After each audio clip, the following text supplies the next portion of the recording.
from the campus of Utah State University in Logan, the Utah Debate Commission welcomes you to the 1st Congressional District Candidates Debate.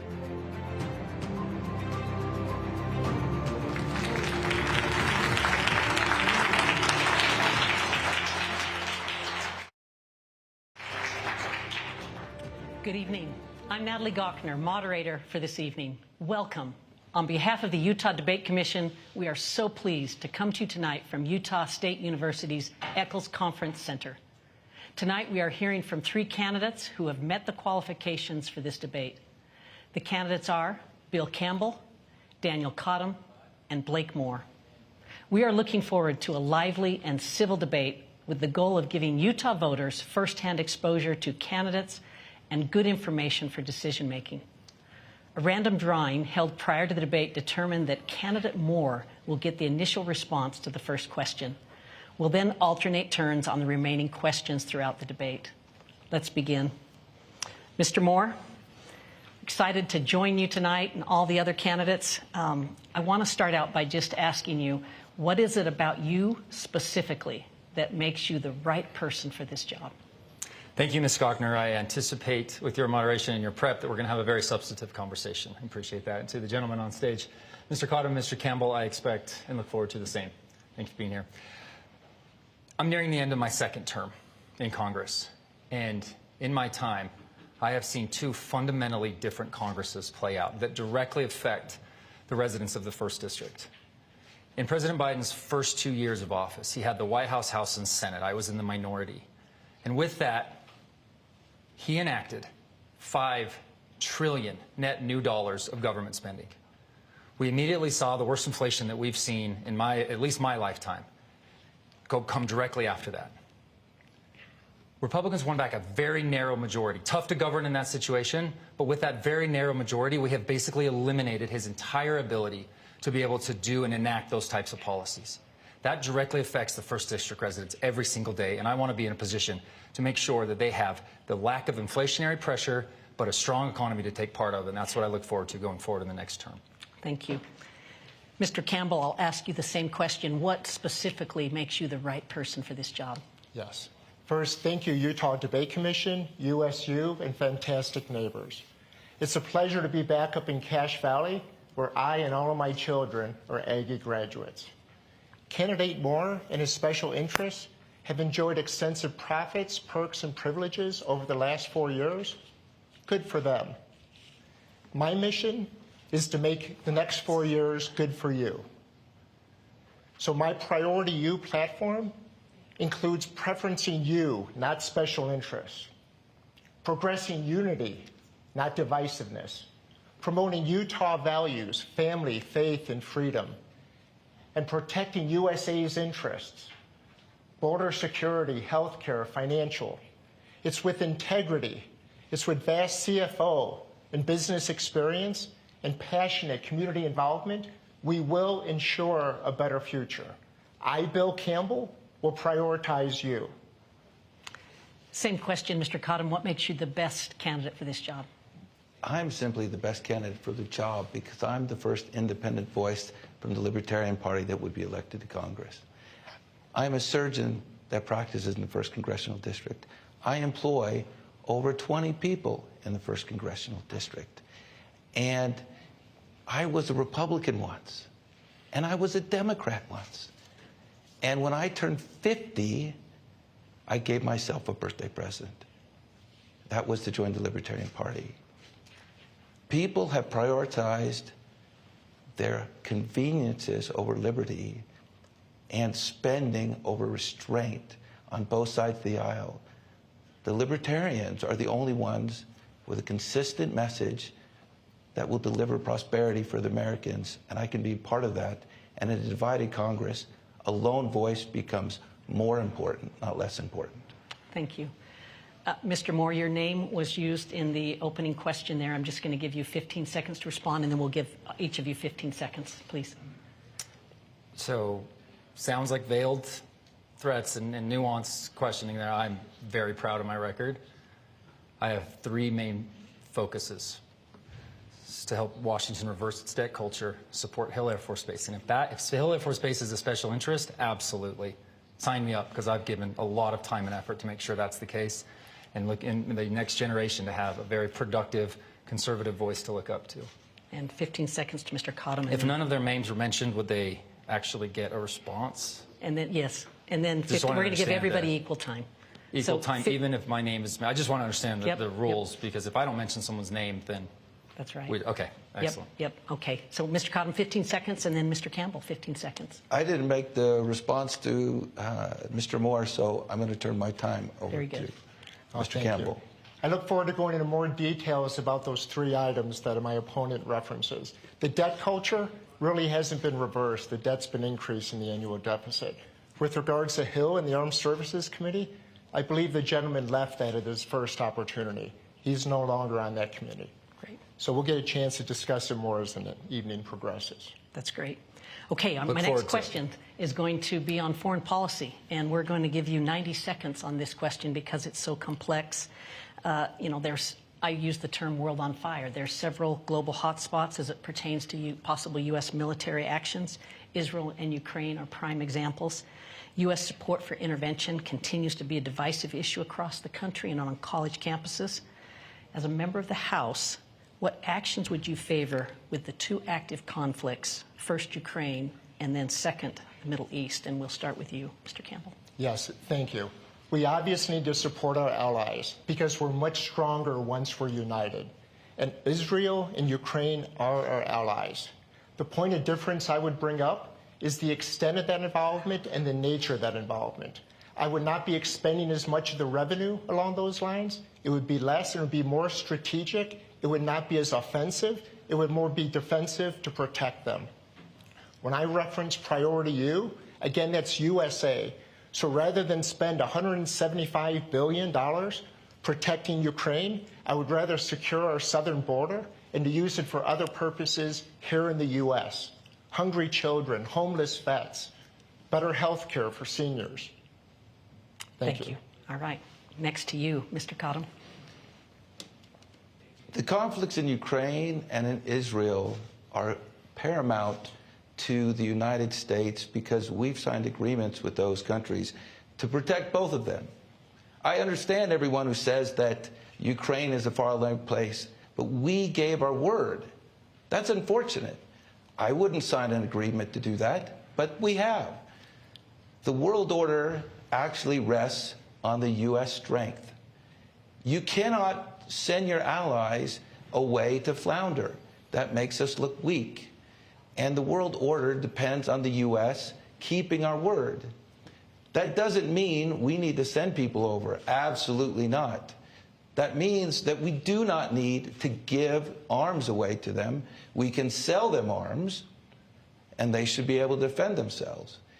But the way that the Biden administration has been half-heartedly supporting Ukraine and Israel makes us look beyond weak. And if we really do value friendships around the world, and if people can really count on us, we need to be good partners.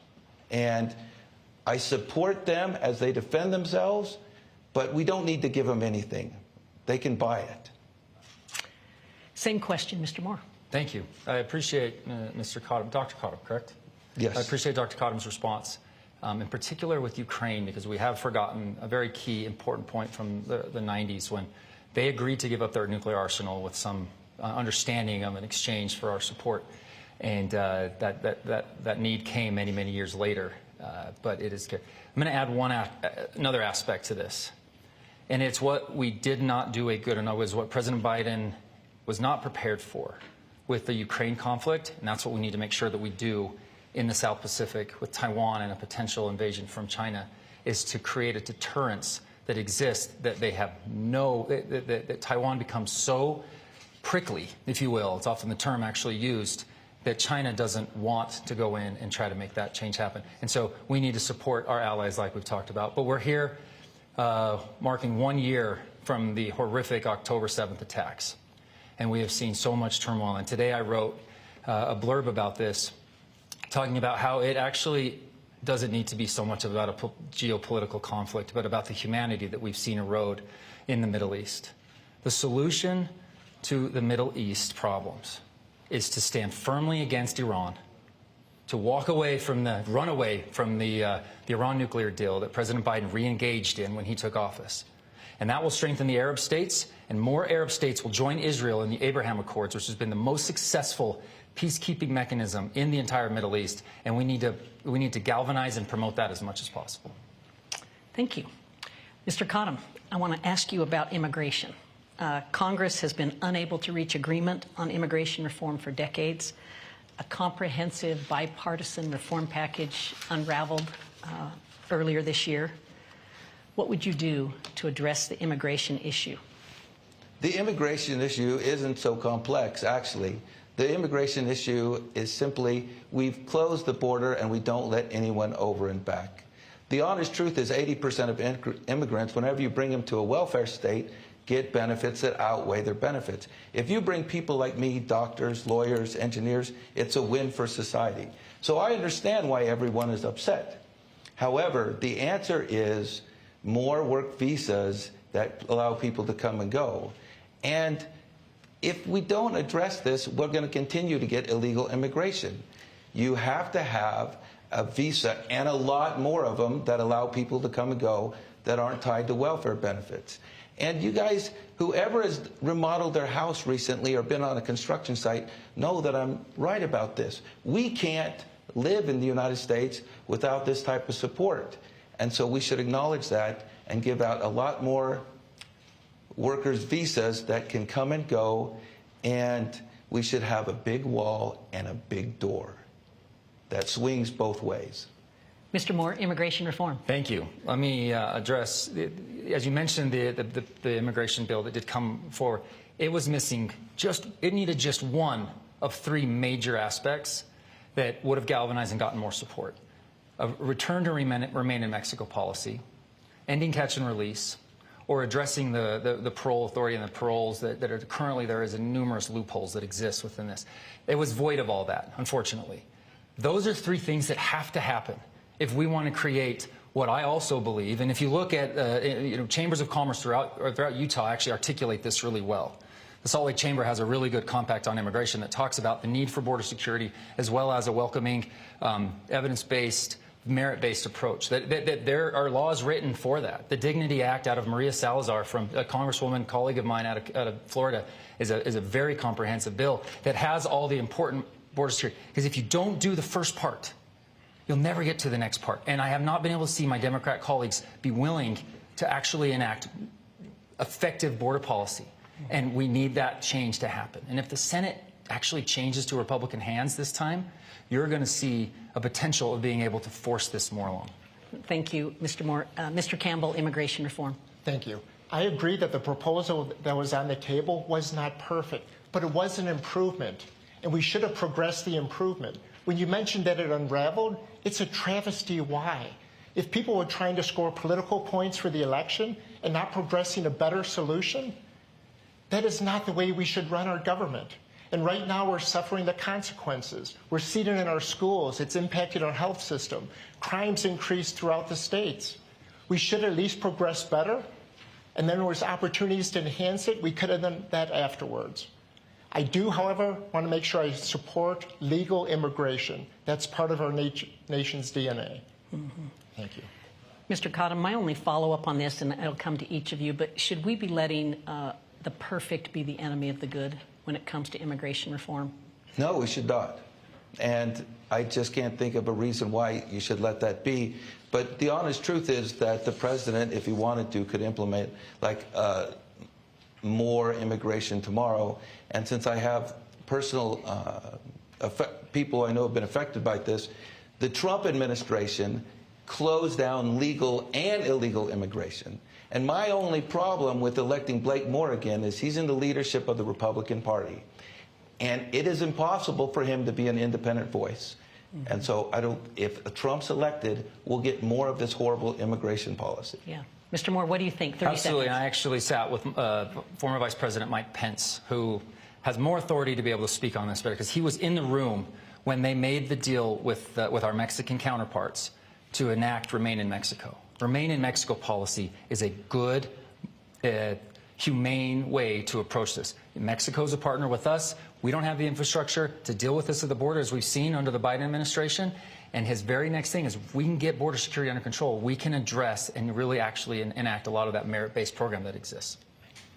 Mr. Campbell, you get the final 30 seconds on the immigration issue. Yes, thank you. And I agree that the prior Remain in Mexico policy was more effective than what we're currently doing. But I would have progressed the improvement, and I think that's the key. And I think we need to interact better with the immigrants once they get here. The way they were just dispersed throughout the country was not a properly managed effort. We need to better assimilate them here. We need to have better control and accountability of the process going forward. Thank you. Yeah, thank you. All right, Mr. Moore, we start with you on this question. I want to ask you about federal jobs at Hill Air Force Base. Obviously, the base is a major employer in the 1st District.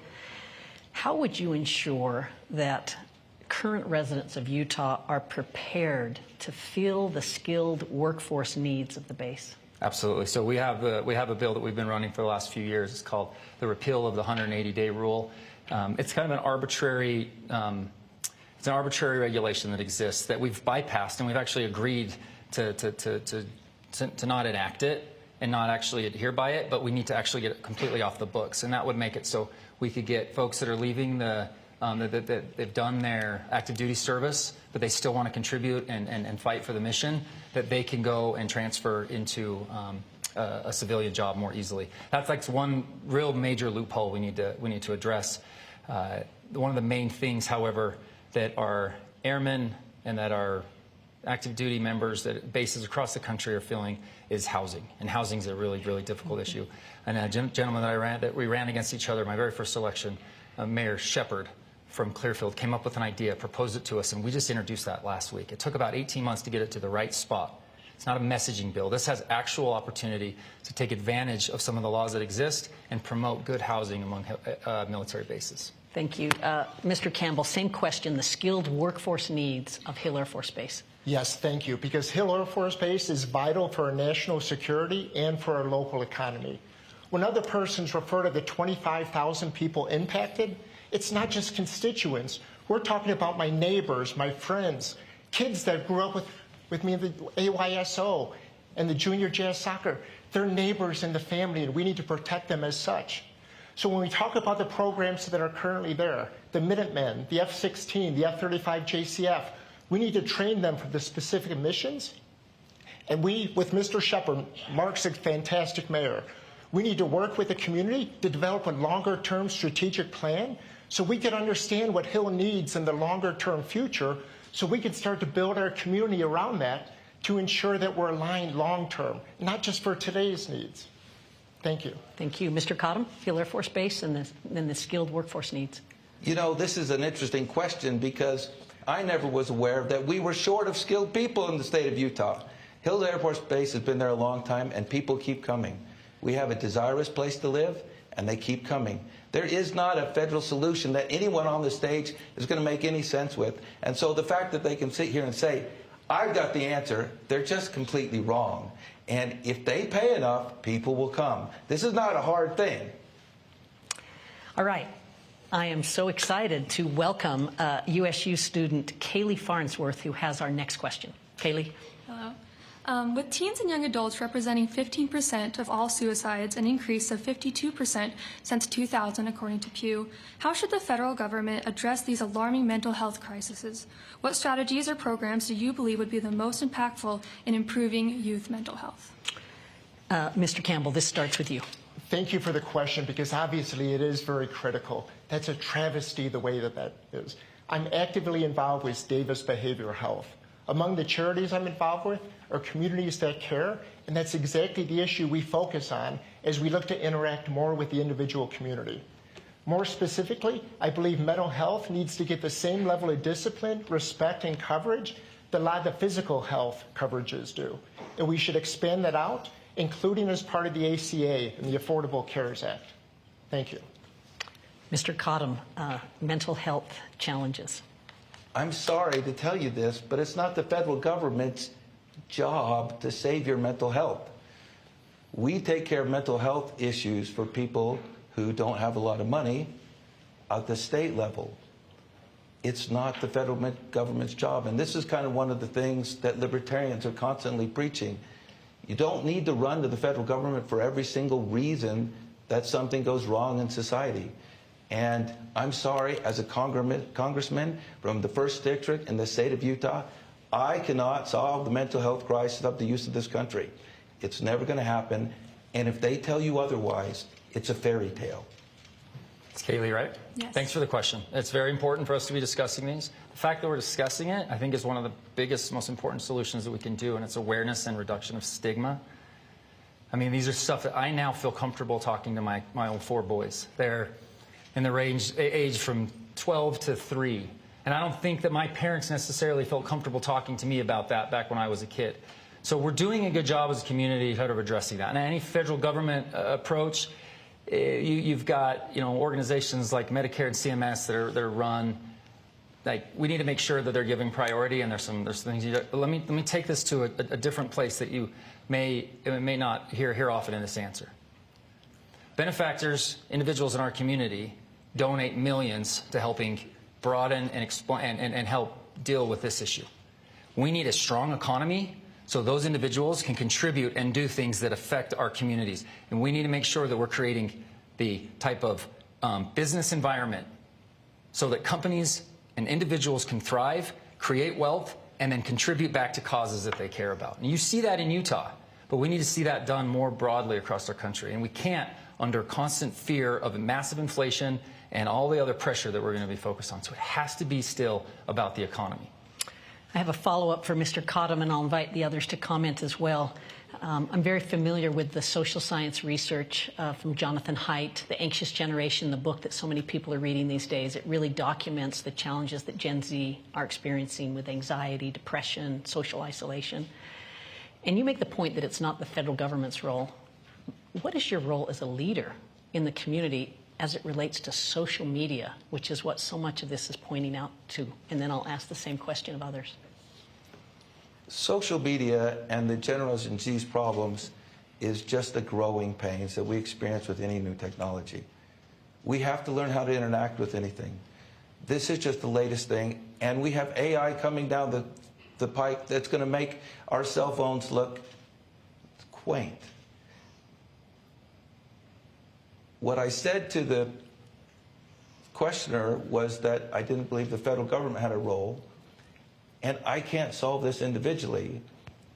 If there's chances for people like me to get involved with things like this, absolutely. But the idea that I'm going to solve this problem as an elected government official from the 1st Congressional District, you're hearing their answers. They're giving you fairy tales. I wish it was true, but it's just not. Yeah. Mr. Moore, is it a fairy tale that social media and your role as a community leader, you have no role to help with that? So promoting a strong economy and making sure that we have a right environment for America to thrive is not a fairy tale. That makes it so people can be successful and then benefit and go and be benefactors to these important causes. And I anticipate that Mr. Haidt, and I'm halfway through that book, Anxious Generation, every single parent should read that. I got a text from an old buddy of mine from Ogden. He hasn't texted me yet for anything ever, like for years. He said, out of the blue, he said, Blake, you have to read this book. Got it. My wife and I are through it. It is incredibly important to recognize that the way that these changes and technological changes, they affect our young children far more than they do other generations, and we have to be willing to. Now, again, it's not a federal solution, but we need to make sure that we're creating that awareness so families know that this is not just a casual, let's go. When you read that data, it's very scary. Mm-hmm. Mr. Campbell, same thing, just really asking about your role if you're elected as a community leader to help with the challenges of mental health and social media. Yes, and I agree with Mr. Cottam's statement that we need to limit the government involvement, but I do believe the government needs to have compassion along these lines, especially when it's putting persons at risk. So I'm a firm believer in the right to free speech, but I believe we need to hold people accountable for their responsibilities after those speeches. So yes, I believe the government does need to take a role, and I believe that does extend out with AI, because that's growing in importance as well. And we need to be on the forefront, because AI has enormous risks, but also enormous opportunities. So we need to be able to grasp it for all the benefits we can get, but still use it to help protect our children and protect the vulnerable people in our community. Thank you. Let's welcome our next Utah State University student, Joshua Everett. A recent survey of senior congressional staff found that a majority believe that Congress is not functioning as a democratic legislature should. What strategies would you use to reduce partisan gridlock, promote more effective governance, and shift Congress toward more substantive policymaking? And what approaches would you take to rebuild trust in Congress and engage disillusioned constituents? Mr. Moore, this goes to you first. Thank you. I've been involved, and I'm sure my congressional staff probably took part of that survey. So thanks, Joshua, for the question. It's very important. My first term, I was able to enact 4 pieces of legislation. It's unheard of to be able to do that in that short of time. There's a very progressive individual from Northern California. He has a terminal lake in his district. I do as well with the Great Salt Lake. And we serve on a similar committee, same committee together. We got together, we came up with a solution, we got it passed, we got it enacted into law. That is not easy to do. We had a very successful time at that. Right now, what you're experiencing in Congress is you're seeing some gridlock. Republicans won back a narrow majority. Democrats had the White House, House, and Senate my first 2 years, and they were able to really go and spend record levels of government spending that we've ever seen before. We have created some gridlock. And, you know, what it's done is you've been able to see the monetary supply be limited. There are 2 ways to affect inflation. 1 is to raise interest rates. 2 is to reduce monetary supply. And we've been able to do that as a Republican majority, even though we're a small majority that obviously has, you know, it's difficult to get everything enacted that you want. But we've been able to, and get a really good debt ceiling deal that created a lot of reduction in spending that the Democrats were willing to agree to. There is more, unfortunately, than gets portrayed. I think the media really wants everybody to think it's so bad, but there is more that gets done on an individual basis if you're there. Thanks so much. Mr. Campbell, the time's yours. I'll give you 20 seconds extra if you'd like to use it. Yes, thank you. Incredibly valuable question. Priority U includes unity, so it is essential.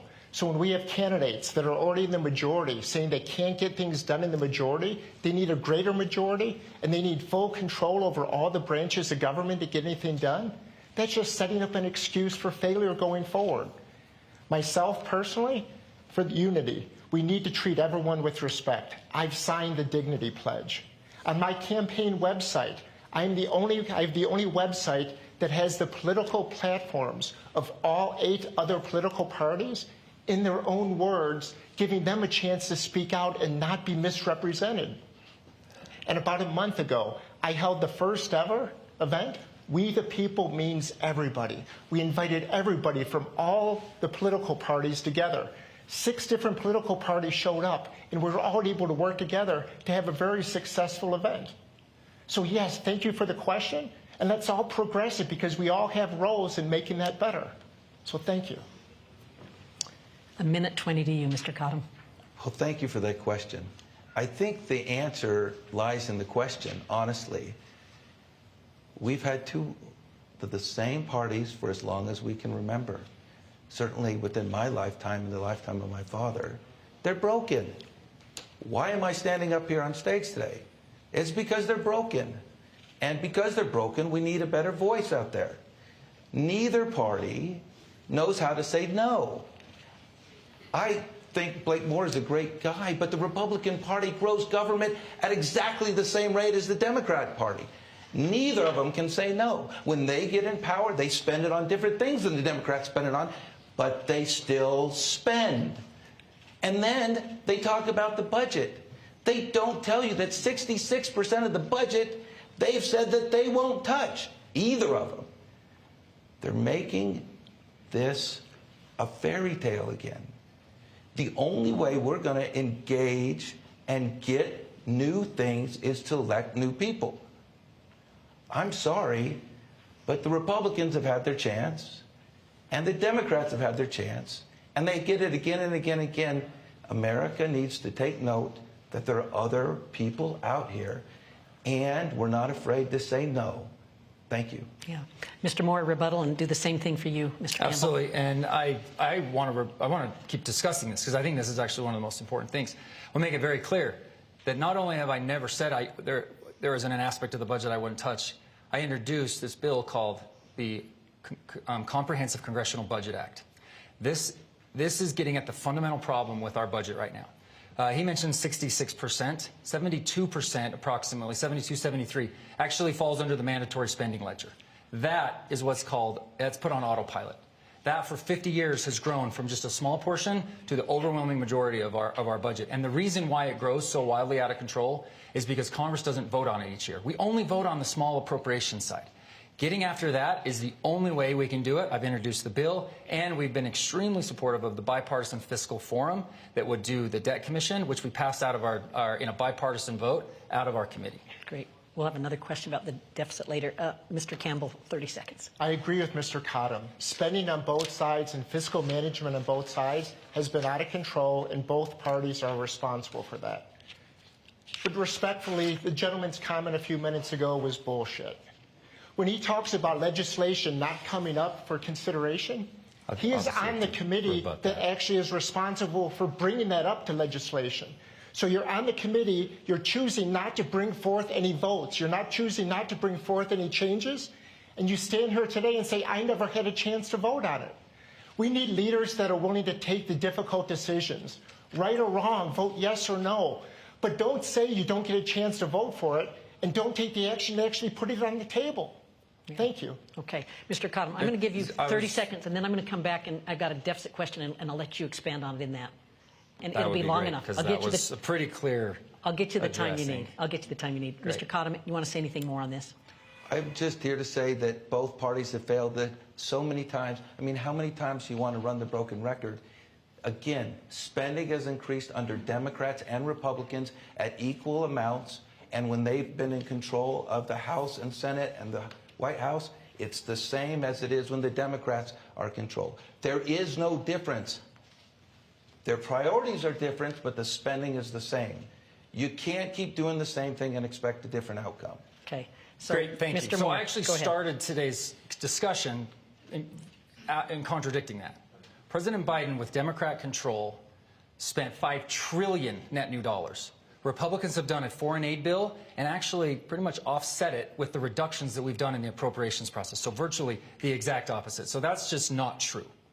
But to the gentleman's comment, he and I have he's challenged me and as a Republican prior to this, and doing it here from the Democratic ticket. I know him to be an exceptionally kind, good man. His tone right now doesn't reflect any experience that I've ever had with him prior to this. And I just want to make sure that I communicate. There have been very good bipartisan approaches on the Budget Committee to changing the process of the Budget Committee, as well as putting forth the Debt Commission that we did vote on, that we enacted it out of there, and then we couldn't get it passed to we couldn't get it to the floor. And that's the problem that I'm working on to make sure that we're continuing to promote that. When Speaker Johnson took over the gavel, he literally said, and we want to enact this. We were all excited. I was going to be on the commission probably. Okay. So that, I'm just making sure to clarify. It's fair enough. It flies in the face of what gets communicated sometimes. What I have to do that's now what's been enacted. To give everybody equal time is I'm going to give a minute to Mr. Campbell and a minute to Mr. Cottam on the deficit and federal spending. Yes. Let me just go back, because I do want to be clear. The gentleman is a good man. He's a good family man. He's a great, has family basis. I'm just frustrated with the way things are these days, that we're not making the progress that we need. So if I speak out of frustration, I apologize. I don't mean to diminish anyone's character, but we urgently need changes, and I can't stand by and just continue to watch what's happening. So my apologies if there is any offense. It wasn't meant on a personal basis. It's meant out of frustration for where we are. Thank you. Okay. Mr. Cottam, if you want to take any more time on this. You know, again, you can't keep doing the same thing and expect a different outcome. I think the Republicans and Democrats have both had their chance to solve this problem, and every single time that they failed when they had the chance. Why is it going to be any different now? You already know the answer. Ms. Gochnour, can I talk a little bit more about the deficit? Because that felt like it was more of my rebuttal. I mean, you got to stop. This is not a free-for-all for you. This is our debate, too. So you have to cut it off. You know what I need to do? I've got so many great issues. I want to talk about housing. I want to talk about inflation. You'll have a little bit more time, and you can take your time for those other things. But I want to move to housing, and we go to you, Mr. Campbell. And, just ask the question, beginning in 2018, housing prices in this state started to appreciate at incredibly rapid levels. We now have among the most expensive housing markets in the country. I want to ask you if there's a role for the federal government here to help solve this very difficult challenge. Yes, the federal government does have a role. Amy and I have 3 grown children, so they're experiencing it firsthand that they want their own place, but the housing affordability is preventing that. On a personal basis and on pure volunteer basis, I've served for Habitat for Humanity for over 10 years, personally trying to get more involved. The role with regards to the federal government, I respectfully disagree with the gentleman's bill proposed that basically tries to incentivize builders, part of a family business, to incentivize them to go ahead and build. I personally would incentivize the individuals, give them the money, and if the builders or anyone else are meeting their needs, satisfying them, they would take those incentives and give it to the builders, but give the money to the individuals instead.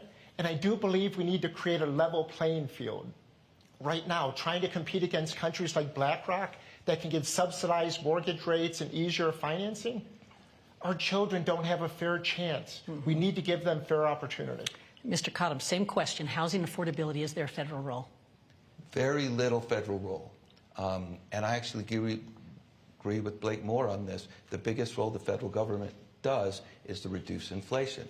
Republicans have done some things in that. But honestly, the out-of-control spending by Congress, whether it's Republicans or Democrats, is what fuels the inflation.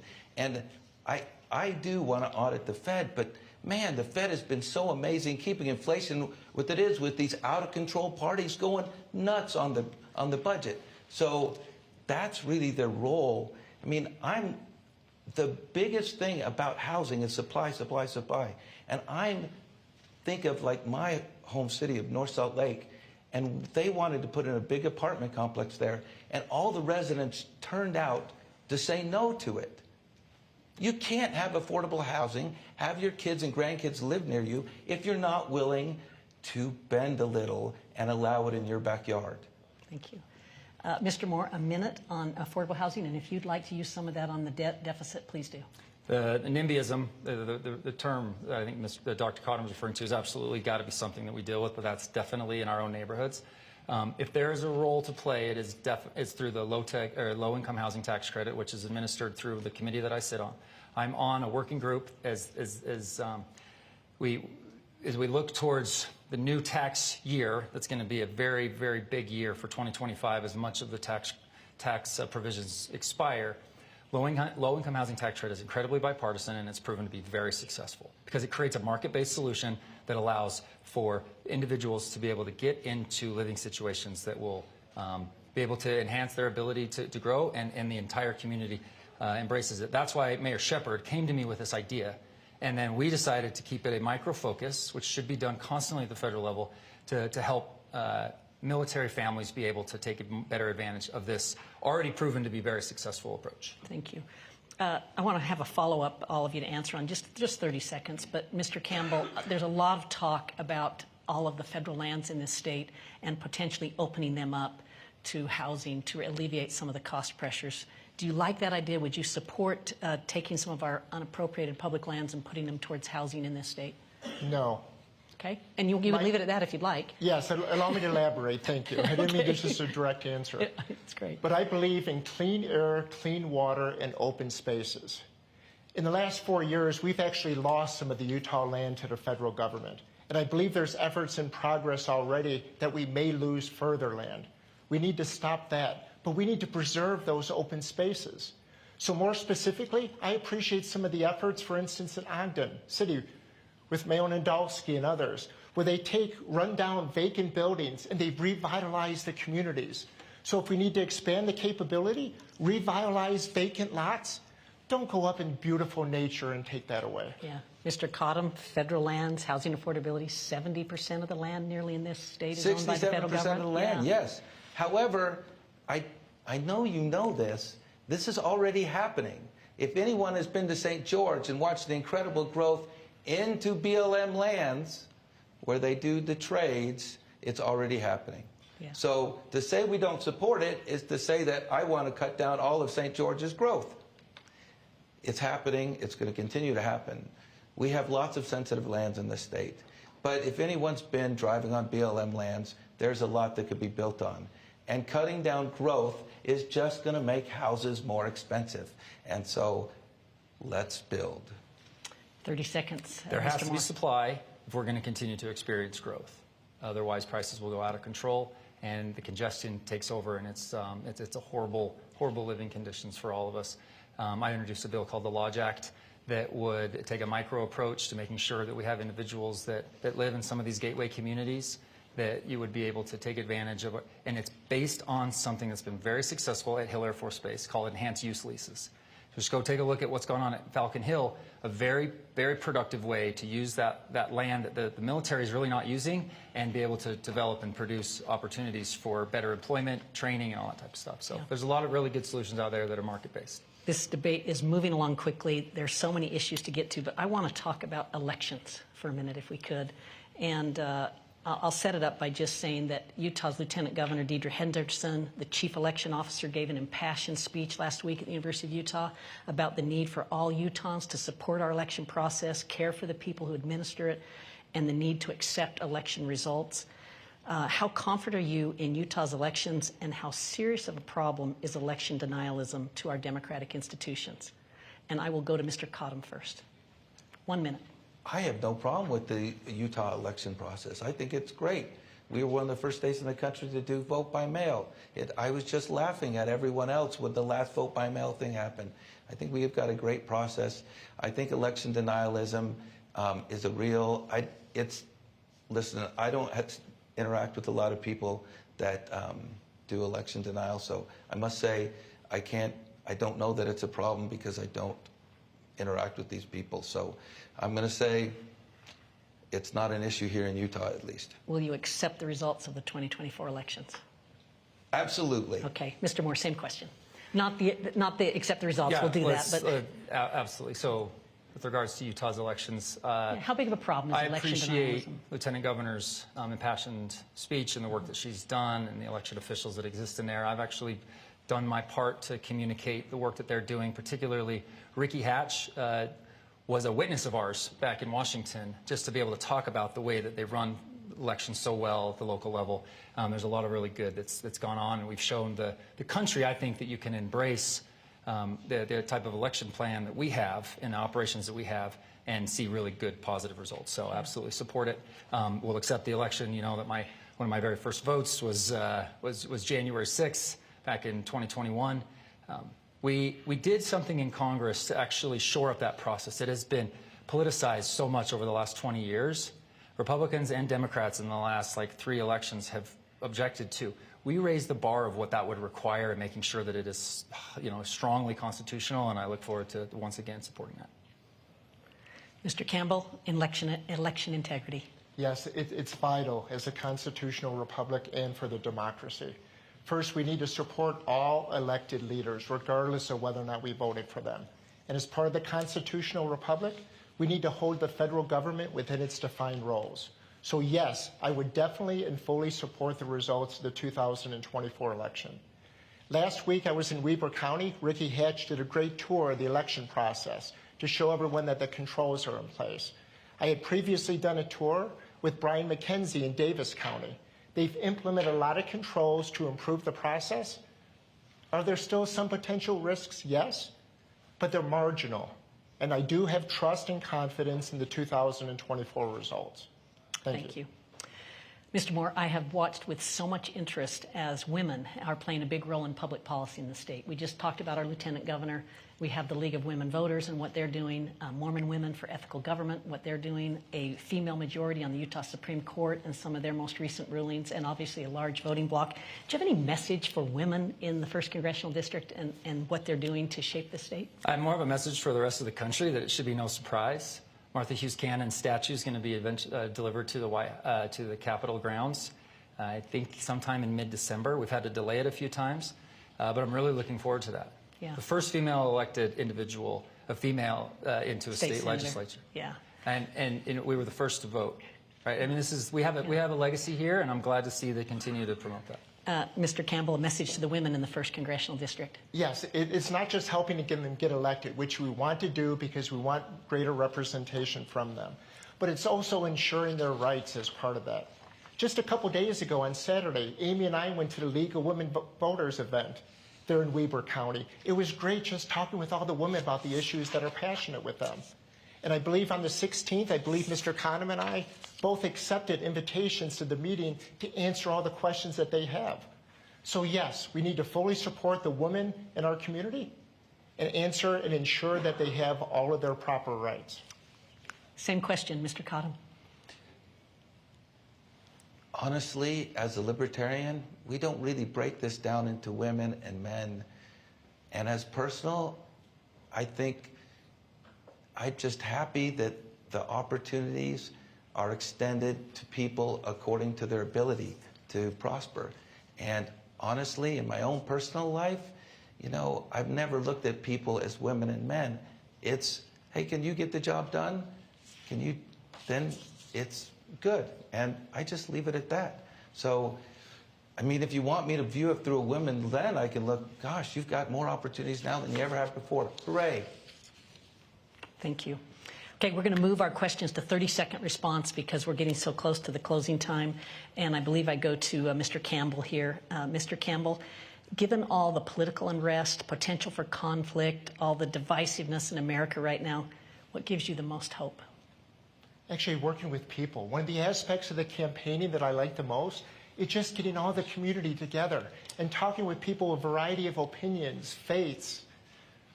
And again, the one event that I spoke about, we the people means everyone. When we had so many different persons from different political parties show up and we're all able to have discussions.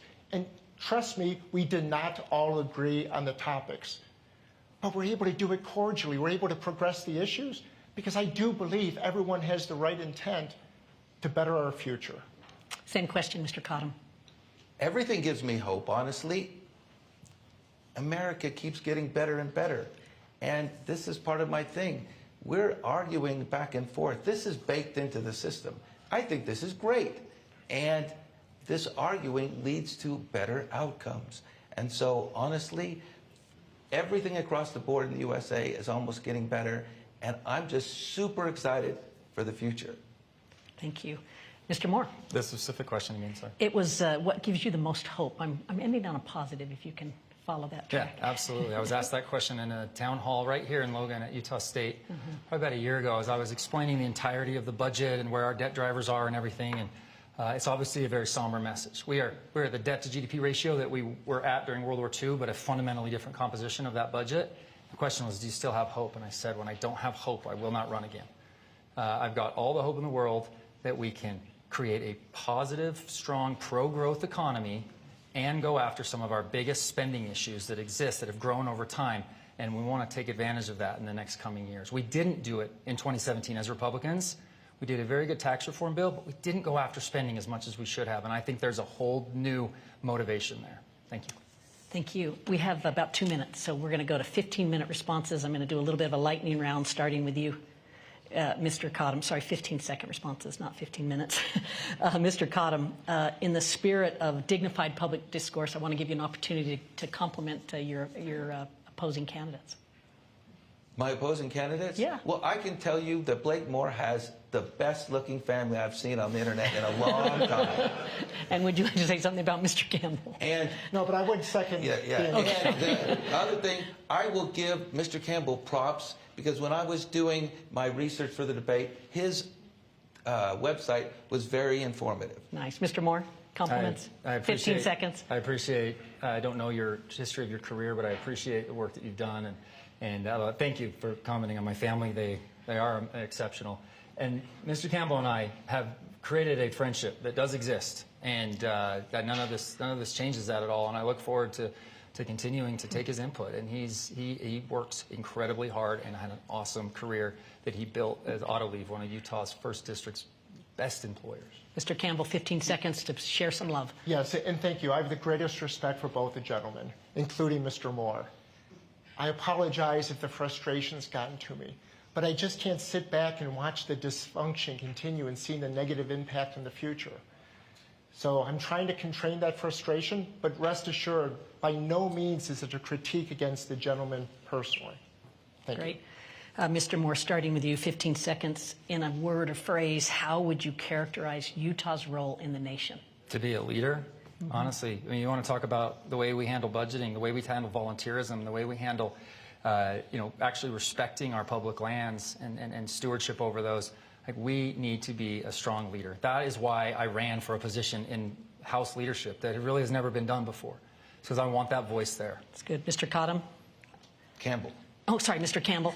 The C's will get me. I knew it would get me eventually. Go ahead, Mr. Campbell. That's okay, thank you. But I agree with Blake's response there. Yes, Utah does serve as the example, not just on the faith side, but the way we manage the economy, the way our state legislature takes care of some of the actions. And the volunteerism and the faith, yes, it is stronger here in Utah than any other state in the nation. So those are definitely positives. Okay, Mr. Cottam. I'm just seconding what the two other guys next to me said. We display a high level of social trust in the state and allows us to get things done. And as a personal aside, I would rather trust the people of the state of Utah than the federal government any day.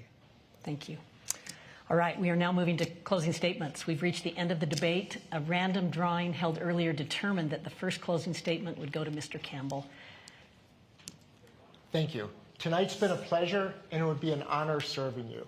We didn't get a chance to address inflation, so let me take a few moments now. It's based upon the old economic supply versus demand, because it is critically and negatively impacting us. On the supply side, we need to take greater control over energy, housing, medical supplies, and food. Just earlier today, our trade deficit was reported at $70 billion. So as people may be concerned in the future with AI and the loss of jobs and what's happening, we can take the lead with regards to AI, evolve, it'll make us more productive, and we can use it to reduce the trade deficit and then be self-sufficient with all of those critical needs. So thank you. Great. And I appreciate the time, and thank you to the Utah Debate Commission, Utah State University, and all of you for taking your time this evening. Mr. Cottam, your closing statement. I appreciate the opportunity to stand up on the lectern today and allow me to people to insights, to libertarian thought and principles. And I'm just grateful for the chance to be here. And a vote for me is actually a vote to end the duopoly that we are experiencing across the country. And that actually would be the best thing for the country going forward, to interject a third party into the mix to hold the other two accountable. Thank you. Mr. Moore. Thank you. In this role, there is a million things you have to deal with, and you have to be aware of, and you have to involve yourself with. And in order to stay grounded and actually keep the right perspective, I honestly just make it about my kids. I have 4 boys under the age of 12, and we're not going in the right direction. This has been a blip. This first time being in the majority at the Republican conference, we cut spending from the appropriations budget for the first time in over a decade. We need to build on that momentum, right? And I want to be a part of that. I've said it numerous town halls and experiences out throughout the 1st District. If the federal government is involved in your life, we're not doing our job. We have to create a pro-growth environment that lets you live the American dream. That's what I want for my boys, and that is literally the thing that gets me up every single day to continue on in this role, and I look forward to a chance to be able to do it for another term. Okay, thanks to all 3 of you. I want to express my appreciation for the civil nature of this debate, for the dignity with which you've expressed yourself. I also want to thank you for being willing to put your name on the ballot, to share ideas, and I want to invite you to shake each other's hands. Yes.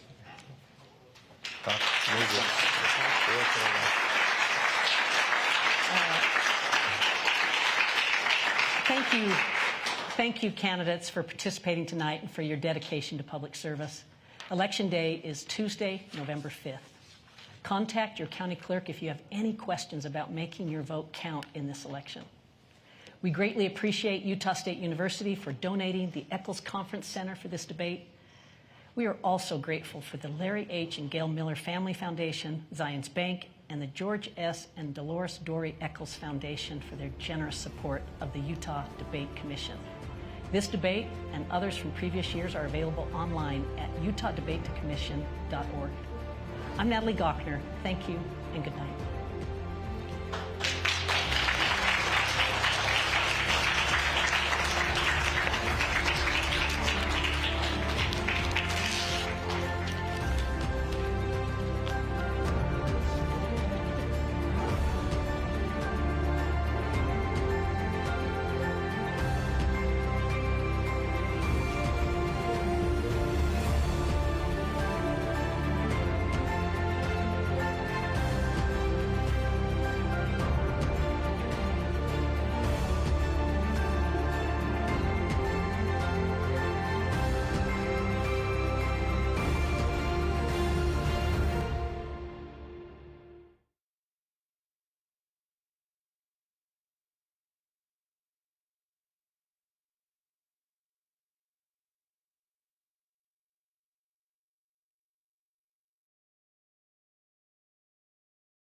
Okay.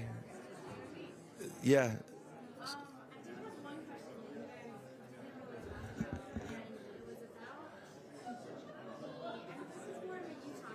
Right. Yeah.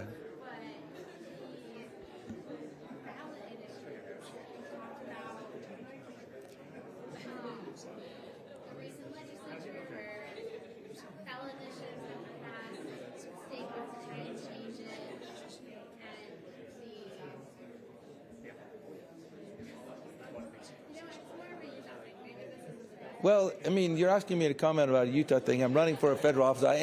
I do live in this state. I mean, is your frustration that the ballot initiative is so hard here?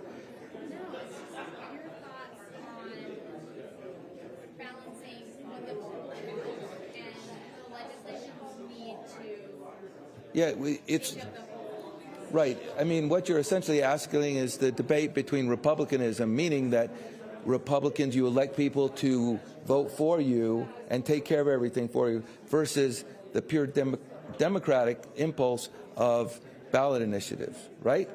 And that's a great thing, and the balance is really hard. Most people would tell you that the way California does it is far too liberal. But having participated and been part of the medical staff to get medical marijuana approved in the state, I can tell you that the ballot process in Utah is way too difficult. And I don't have anything that I can compare this to, but my personal belief is that we need to change some of the rules, that allow people to get ballot initiatives easier in the state. And I understand the legislature's reluctance in that, but there has to be some type of balance between how hard it was to get the marijuana initiative passed and the way California does it, which you can get things on the ballot very easily. So, and if you're asking me if I know the balance, I'm going to tell you no. I don't know the balance. I just know we need something a little bit easier because the marijuana initiative was, it passed, but it was so onerous. The legislature put so many rules around it that it just prices people out of getting those things, right? Because it just gets too expensive. So the 2017 tax cuts requirement, right. Do you think they should be renewed? Oh, that's a really good question. So as a libertarian, we're always for lower taxes and simplified taxes. But honestly, as thinking with my economy hat, I'm not so worried about the taxes on most of it as I am worried about the taxes on the capital gains going back up. And so whenever you tax something, you get less of it. And every time that they raise the capital gains rate, you get less revenue. So I am really afraid of that going back up, and not as much as the other taxes, but I'm petrified that we'll just reduce revenue to the federal government by the whole capital gains side. And so I would vote to continue it for that reason only, just because that reason only. I don't want to see revenue go down. Let me ask you about, it's been 50 years, at least I've paid attention, that we're going to have a fiscal cliff we're going to go over any minute now. And it hasn't happened yet. You're right. You mentioned the work of the Fed. Right.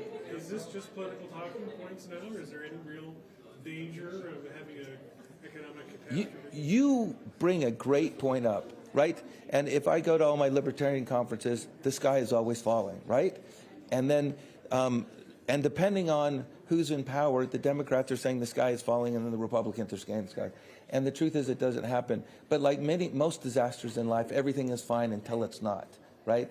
And I guess my point as a libertarian is, I don't see either party seriously addressing the mandatory side of the spending, let alone they can't balance the discretionary side.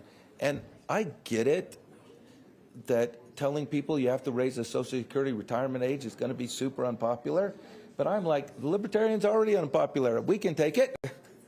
And then telling people that we have to change the way we do Medicare. So this never came up in the debate, but I started a company worth over $50 million, which lowers the prices for big companies, how much they pay for health care, okay? I could do that for Medicare, but the honest truth is the regulations does not permit me to do so. So this is part of the problem that libertarians are always attacking, is the regulation side and how much it prevents. Everyone focuses on regulation, how much it allows. I'm saying how much it prevents. So I literally tomorrow could pass a simple line item that would save Medicare billions and billions of dollars, but I can't, and they won't do it. And so my point is that until they're willing to tackle Medicare, Medicaid, and Social Security, they're really not serious, because 66% is the mandatory, 8% is the inflation on the debt that they have to pay. They're only dealing with 26%, and they can't even get that right. And that's why I became a libertarian, because I'm like, no one's really addressing this. They can't be honest with us. So. Well, speaking of taxes, one more thing. Okay. There's this big office head in Ogden that employs lots of people. Yes, they do. And collects lots of money. How do you develop a working relationship with the IRS as a libertarian member of Congress? You know, the truth is that libertarians recognize one thing. We would like a lot less government. It's not going to happen tomorrow, and it's not going to happen anytime soon. And as a member of Congress, my job is to act as a liaison for the people of Utah. This doesn't mean I'm hostile to the IRS. Would I choose the tax system where they tax income? Absolutely not. But unless I'm willing to work with what exists, I'm not really trying to get elected, right? And so my point is that working with the IRS is not a problem. What we need to do with the IRS is just enable the people's relationship with it to be easier and more transparent, and allow us more opportunities to, when we feel things are wrong, there needs to be more customer service. One of the things that I love about Utah, just speaking as a side, when I work with people that work for the state of Utah, it's a pleasure, okay? When I work for people that are working for the government, the federal government, it's always a pain in the butt, okay? And I was just in the offices today of the Division of Occupational Licensing. They were fabulous with me. I saw quickly, they were on time, they sent emails. None of this happens with the federal government. And then everyone was nice to me. This is why I'm saying, gosh, Utah, we should opt out of as much of the federal government as possible. We just do so much better job than everyone else on every single level. I mean, you just have to, I lived in Nevada before I moved here. Just go to the DMV. It seems like I'm going to heaven when I go to the DMV in Utah, and I'm going to hell when I go to the DMV in Nevada, right? It's like night and day. So, I mean, that's really the example for Utah. Is we're very good at what we do at all levels of state government. Even if we're frustrated with the state government, it's still run better than everywhere else. Well, thank you very much. Okay. All right. Yeah, you're going to do them all. You're...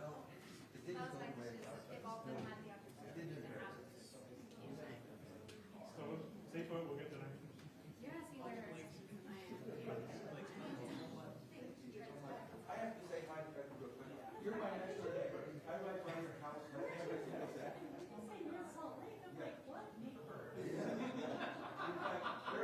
Your husband operated on my sister-in-law, and you know when you go down to Beechwood and there's the church on the right where you can see the golf course, and the church on the right there? I live right there. The red church. Yeah, I live right there. Yeah. There's 3 houses to the south of it. I'm the first house. About 2 years ago, I put this construction. That's how we know it. Hi, Congressman, I'll put you right here.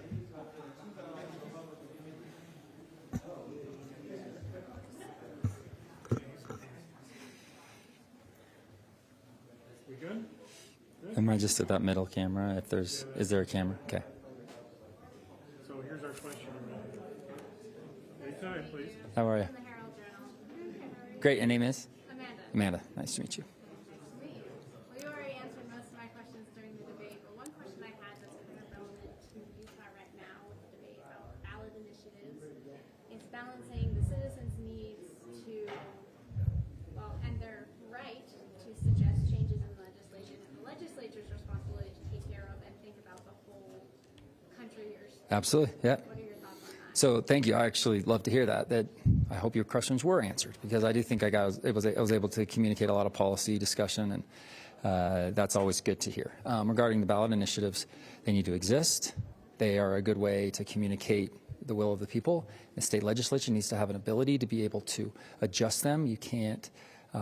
They are elected to be able to make sure that we're run in a certain way. There's a lot of nuance to this stuff, and that's what I think is missing from the public debate right now. Is they both need to exist, and there needs to be a cohesive nature, that there's back and forth and getting policy right. A lot of times where things go culturally, when a government of and for and by the people, where things go culturally does generally ultimately lead into legislation, and that needs to be communicated. But our state legislature runs a balanced budget. They run a rainy day fund. They have the #1 economy in the country. Our governor and our state legislature drive towards. I am envious of it every day, because I don't have the ability to enact as much of the types of policies that they do, given the nature of Congress versus the nature of the Utah state legislature. And they have shown the very good outcomes, and they need to be able to continue to interact and make sure that the public is heard, and create this give and take and move forward in the best direction that they're responsible for, and that will be held accountable by their own elections.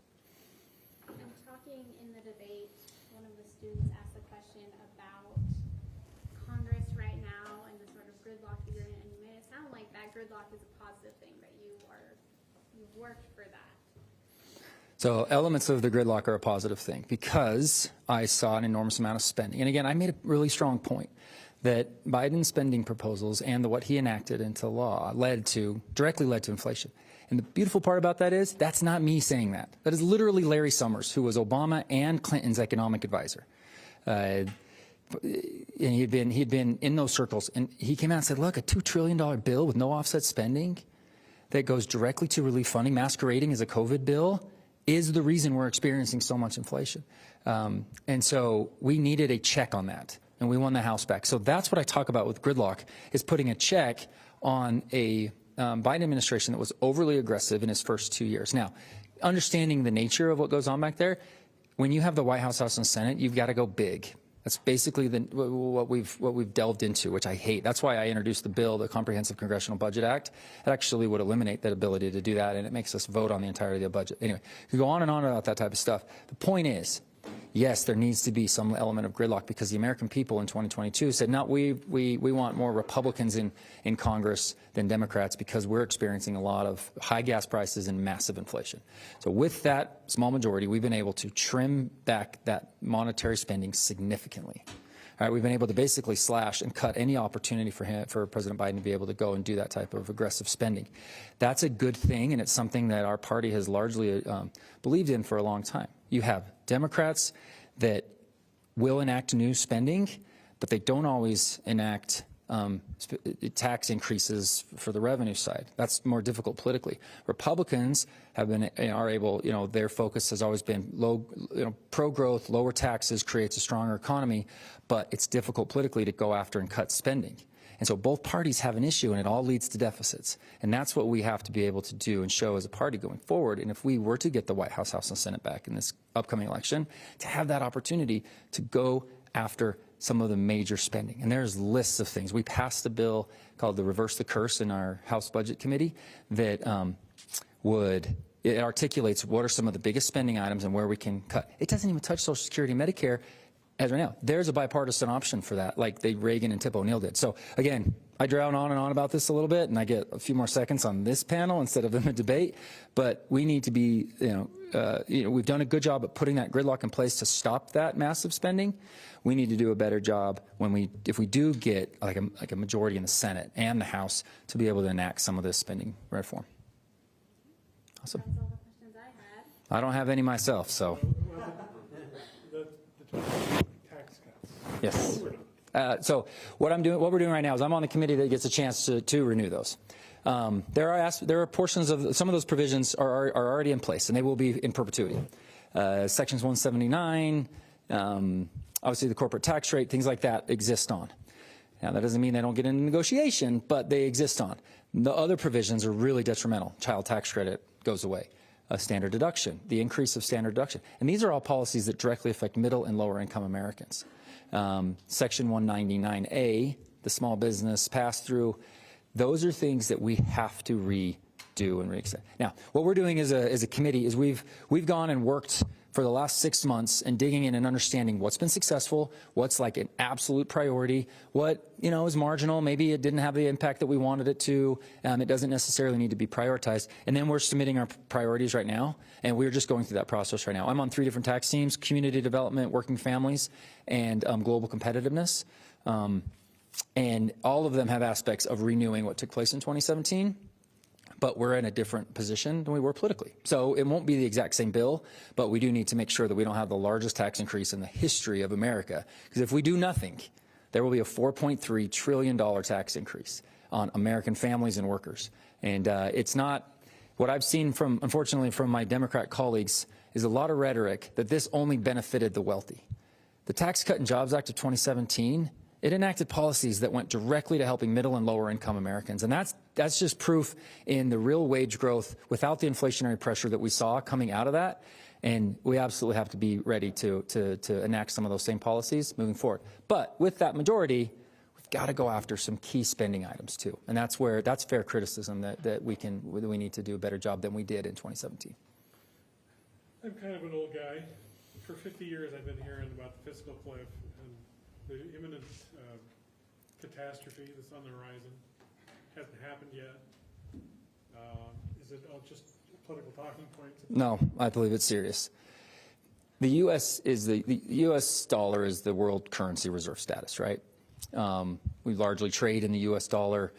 That has created an opportunity to have a lot of faith in our treasuries and our yields and the bonds and the Fed market and everything like that. If that comes into question, that's when that doomsday type of stuff happens. Now, there's no other significant economy that's ready to take over us right now. China's trying. I feel that they're more of a paper dragon than maybe they even willing to admit. But I don't think it's going to be one economy that goes and overtakes us. It can be a conglomerate. The BRIC nations might bind together and start trading under a different currency. That puts into real question the U.S. dollar as the supreme note out there. That's when I get really, really scared. Now, the debt to GDP ratio, same as it was in World War II.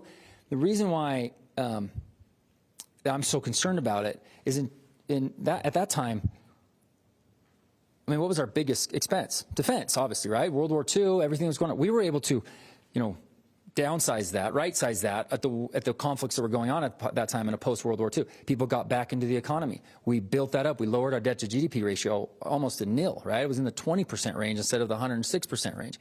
We're now back to where it was. Defense is less than like 5% of GDP.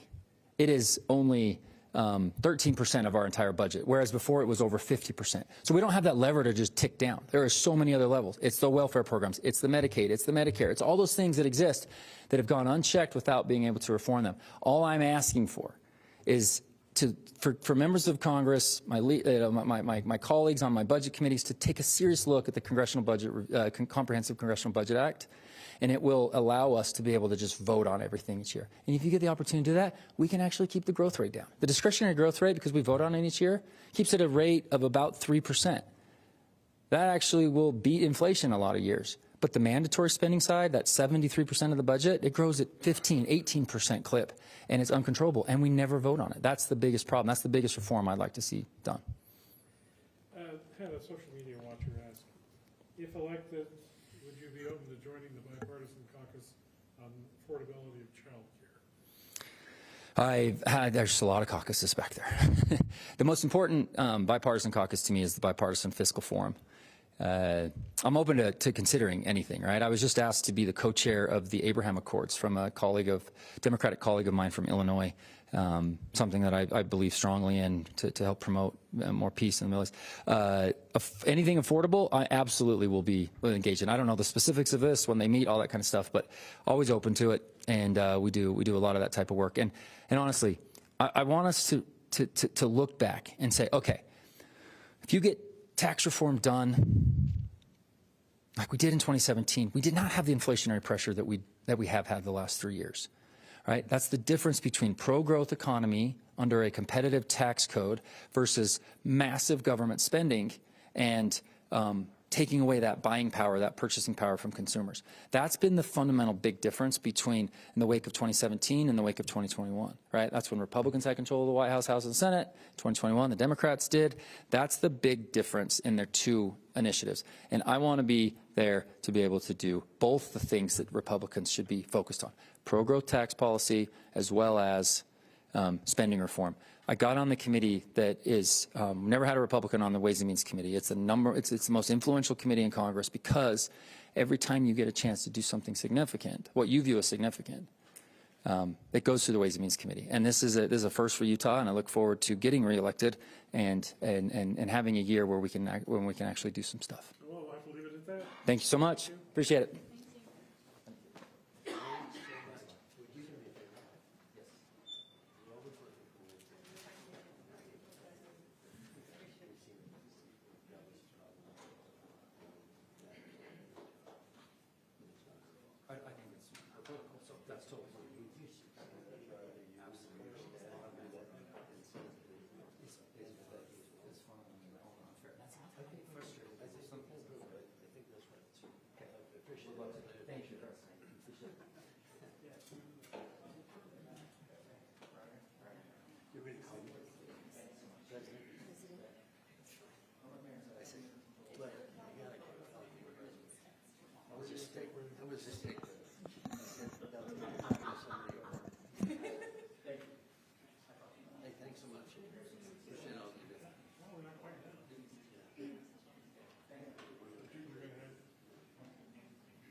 father was my counselor. And he had his first, he had his wedding reception. So we go with that. He's a great guy. Glad you were here. What media outlet are you representing? Congressional Journal. Love it. Thank you for being here. You have good questions as well. You do. Thank you. Yeah, it's basically, you've got an exclusive here. That's huge. Usually 10 or 15 people. I just, know. Yeah, thank you. I guess because they're televising it, it probably makes a difference. There aren't that many You know what? newspapers. Live reporting matters. It really does, and we really appreciate your making the effort to be here, tell the story. Yeah, Happy to be here. thank you very much. Okay, What's your Mr. name? Campbell's coming up. I'm Amanda. Amanda. Hi. This Ed and I are the co-chairs of the debate commission. Way to go, Okay? Amanda. Thank you so much. So, First, just wanted to introduce everyone to my bride of 33 years, Amy. well, I wondered where you were. Hi, nice to see you. Well, John was going to show up as well. Amazing as ever. He's, hi. We'll just have you stand right here. Great, thank you. You've got really impressive media group here. Oh, yes. But thank you for just getting the word out and asking the difficult questions and providing the public information. So thank you. I like your Okay, time. let's begin. Oh, Okay. Well, I have one main question I've been asking everyone, and it's Yes. because Tom right now has the sort of debate over ballot initiatives. yes. The question is, how do we balance the public's right and need to make ballot initiatives and have an impact on legislation with the legislature's responsibility to take care of the needs of the whole country or the whole state? I understand fully, and I believe you're referring to Amendment D then as part of that. Yes, I believe once we elect the legislators to serve their role, we need to honor them in their role, and we need to honor their results. But if they do put something forth as part of a ballot referendum, and they ask the public, and the public gives a resounding answer on what the public wants, they need to respect that answer and not ignore it and not change the response. Thank you. One of my other questions had to do with abortion, and I haven't asked any of the other questions about this. That's- Is that all right? Awesome. Yes. So I know that's no longer in the hands of the federal government. Roe versus Wade was overturned, and now it's kind of the states fighting that out to figure out what they want and what they need. Yes. Do you think that there's any chance it will go back to a federal level with the amount of conflict there has been about it? I don't think it's going to go back to the federal level because there's such a wide range of opinion and it seems pretty split. So it'd be difficult to go back in the federal level, especially the Supreme Court basically ruled that it's not part of that. And for it to become an amendment, we need much more support than the current balanced 50-50 support than we're seeing. But personally, life is sacred. I consider myself pro-life on an individual basis, but it's not my choice to decide for all of the women. And it's not me or any politician that should be making those choices. So my position is aligned with the LDS Church. And there are cases between the rape, incest, life of the mother, life of the child, that we need to respect. Sometimes people don't get to choose the circumstances thrust upon them. So you need to honor what women decide in that regard. Another question, I had the chance to speak with Mr. Cottam, and one of the things he mentioned is he's very firmly for the idea of just saying no more when it comes to federal spending. Do you think that that would be helpful? What are your thoughts on federal spending? Yes, and not only saying no more, but we actually need to go back and reverse a lot of the programs already in place because we do need to reduce the spending. I go back to Ronald Reagan's quotes along these lines, and I'm trying to get it correct, but it's the closest thing we have on earth to eternity is a government program. So there's a lot of programs out there that are on like an automatic renewal process. I don't know if it's Netflix accounts, gym accounts, but we need to review those to see if they're still fulfilling the current purpose. And that's part of my financial SOS plan that includes sunsets. We get things regular reviews. Offsets, that before we have any new spending, we have to offset it with something that's a lower priority now. And the last S is just single line item legislation. With the omnibus and everything else, people are grouping all these things in there and sliding in little earmarks and other items that would never pass as a standalone item. And we wind up spending more as a result, and we need to stop that. It was right after, again, the current incumbent went into Congress, they removed the earmarks ban. I personally believe we need to reinstate that, and that would help accomplish that as well. We never have the opportunity or the need to say no if bad bills never even make it to the floor. That was all my questions. Tax cuts from 2017, should we renew them, or do we need more revenue? We do need more revenue. So my plan on that, if you take a look at the current plan that's in Congress, they want to renew all the individual ones. But the CBO is currently estimating $4.6 trillion negative impact if all that we do is renew the individual tax cuts. So my proposal, because I do want to reduce the deficit, is we renew on the individual basis the tax rates and the child tax credits. But we take away all the special exceptions that are out there. And the same thing on the corporate side.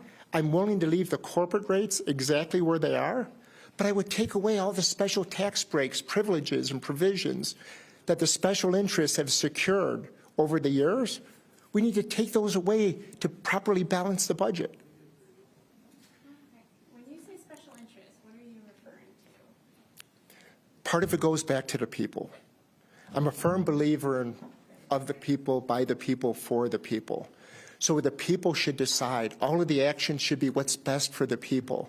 Now, when there's other influences, whether it be multinational companies or special interests on NRA or other organizations, they are serving their interests. And we need to focus on what's best for the people. So when I say special interest, anybody besides the people that we're supposed to be serving. At the risk of stirring up any more colorful language, what do you think about the ongoing budget crisis? I mean, we've for 50 years I've heard we're going to go on any data, and it's been 50 years. But is it a real issue or not? It is a real issue because the current situation is the annual deficit is now at $2 trillion. It's increased from 1.4 a couple years ago, 1.7 last year, and it's $2 trillion now.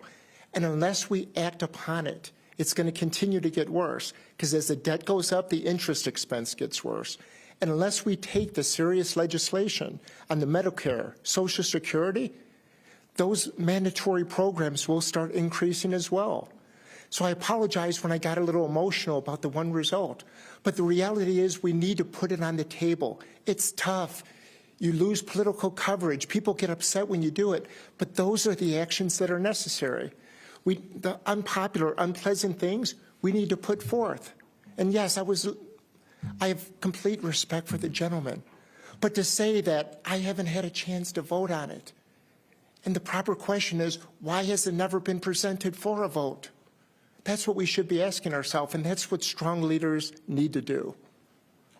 Tell me about your feelings on Great Salt Lake. Are we doing enough? Do we need to have federally enforced water rights for keeping the Great Salt Lake where it is? The Great Salt Lake is obviously critical, especially for everyone in Utah. And there are a lot of water rights that are an issue with the Colorado River, and I know we need to review those. The legislation that the congressman put forth in terms of the Great Basin Act, respectfully, that was just a study. Politicians' way of trying to get things done is I'm going to create a commission or I'm going to pay consultants to do a study. We need actions. So with regards to the Great Salt Lake, I have the greatest compliments for the state legislators. What the state legislators have done, they've already taken some of the actions and progressed in specific actions that we're doing within the state under our local authority to improve for the Salt Lake. And between the governor and great people between Stuart Adams in the Senate, Brad Wilson was a key part of it in the House. It's those specific actions, not studies, not commissions, that I think we need more of. You don't think there's an enforcement need at the federal level to preserve the Great Salt Lake? Enforcement? No, I think it would be difficult, only because the lake itself is more wholly contained within Utah. And as we talk about wanting to remove some of the federal rights, I don't know if you asked Daniel Cottam that, I believe the Libertarian would say that along those lines too. The federal government has some of the needs in terms of the national resources and obviously over the environment. But I think for us, it's passionate. It's in our neighbors. We live in Davis County. We're right off Antelope Drive. And when you go on Antelope Drive and you can see, as you drive up the road to the island, there's more land than there is water now. And we need to reverse that. But we have a passionate interest for it ourselves. So we need to take the lead.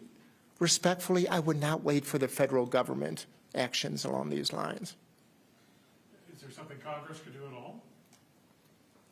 Possibly, but respectfully, they move so slow and it's so biased in terms of negotiations, and their actions usually result in studies and commissions to go over it. I wouldn't wait for them. We can't wait for long term for this to be done. That's again why I complimented the state legislators for already initiating the actions. So I'll be happy to discuss it, put it forward, but no, I would not expect it. We have a social media question, wants to know, do you support the PRO Act to strengthen worker rights and the National Labor Relations Board? The PRO Act itself, I'm less familiar with that legislation, but yes, I do support the union rights. I think they gather in terms of the collective bargaining. They should be allowed to negotiate as a collective unit and take the necessary actions. With Taft-Hartley and some of the other items, we do need to consider in terms of the impact. More specifically, when we had the strike, again on the ports, I was a little bit concerned because that has a national impact. So it has a national interest beyond just the union and the management there. So I'm glad we gave it the appropriate time to review, but I believe we would have needed to take action along those lines too. That's our time. Thank you very much. Okay, thank you.